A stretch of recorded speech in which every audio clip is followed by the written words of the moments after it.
You are in the shower, and somewhere between washing your hair and standing there completely motionless for 11 minutes, you have just rehearsed an argument with someone who does not even know they hurt you yet.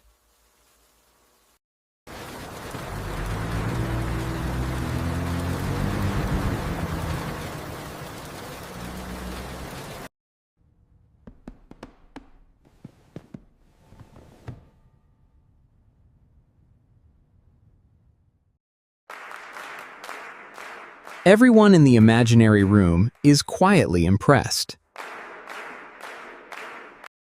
And then a car horn pulls you back, and you realize you have been doing 47 in the outside lane. With the expression of someone accepting a Lifetime Achievement Award. The same EM stands in a neutral space, looking around nervously with question marks floating above. If any part of that made you want to look around nervously, awesome.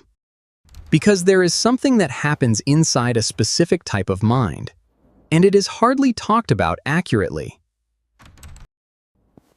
Not the everyone daydreams thing. That is not what this is. This is something that starts to feel less like a habit and more like a place you actually live.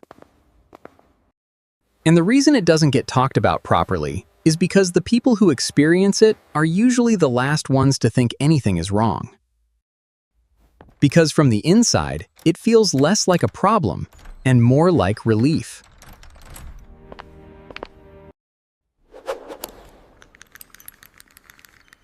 So what is actually happening neurologically when you do this? Your brain has a network, the default mode network, that activates specifically when you are not focused on the outside world. When you stop paying attention to what is in front of you, this network lights up. And it starts generating you, your memories, fears, and fantasies. Your rehearsed conversations, your imagined futures. It is doing what it was designed to do. But in some people, that network doesn't only activate occasionally. It becomes the preferred setting. The brain starts to treat internal simulation as more rewarding than external reality. And that is a significant shift from normalcy. Because once that happens, the real world starts to feel thin, flat, like it is missing substance. Professor Eli Sommer, a clinical psychologist at the University of Haifa, formally identified this pattern in 2002 and called it maladaptive daydreaming. A term that still doesn't fully capture what it feels like from the inside. But it is the most grounded framework we have. So what did he find?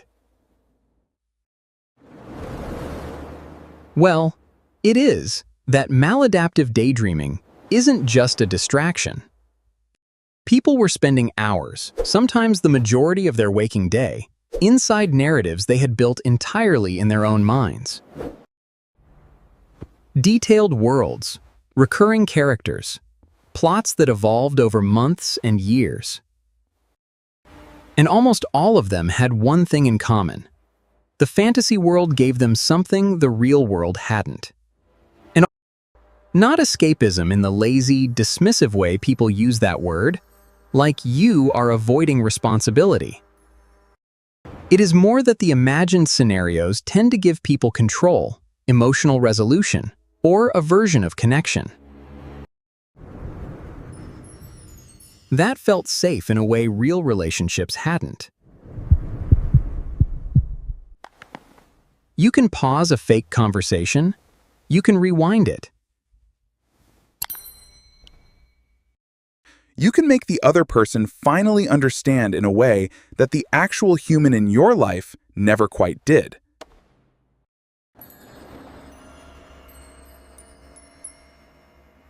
That sounds like quite the adaptation, doesn't it? The problem, and there is one eventually, the brain starts to learn that emotional needs can be met internally. And when that learning becomes strong enough, stepping back into the friction of real life starts to feel genuinely worse than staying in. Real people are unpredictable. Real-life conversations don't go the way you scripted them.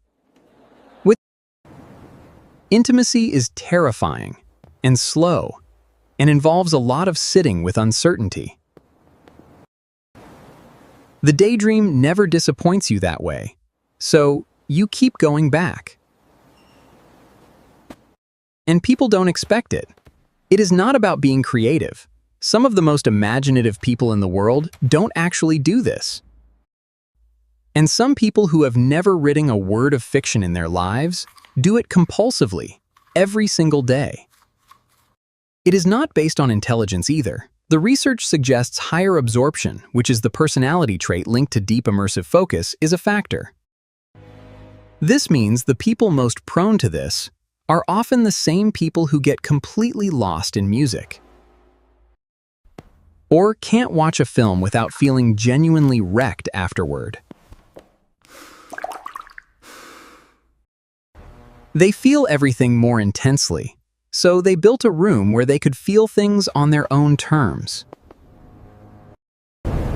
And then there is the most damaging part, the shame spiral. When you are doing this, when you are 30 minutes deep into a scenario where you are finally saying the thing you never got to say at age 14, you know on some level that time is passing. You know somewhere in the back of your mind that the world kept moving while you were gone. And resurfacing carries this weird emotional aftertaste, hard to name, but easy to feel. So the cycle compounds. The shame feeds the need deepens the habit.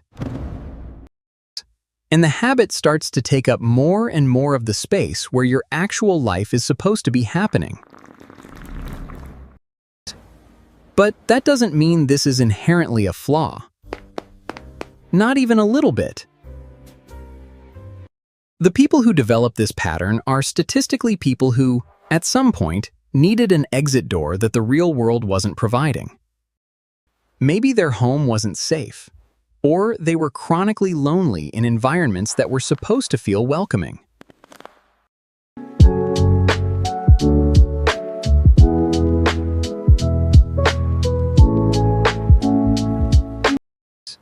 The real question is just whether it is still serving you now, or whether it has started to cost you something. If you really enjoy content like this, consider subscribing and turning on the notification bell so you don't miss future uploads. I genuinely appreciate all your support. See you in the next one.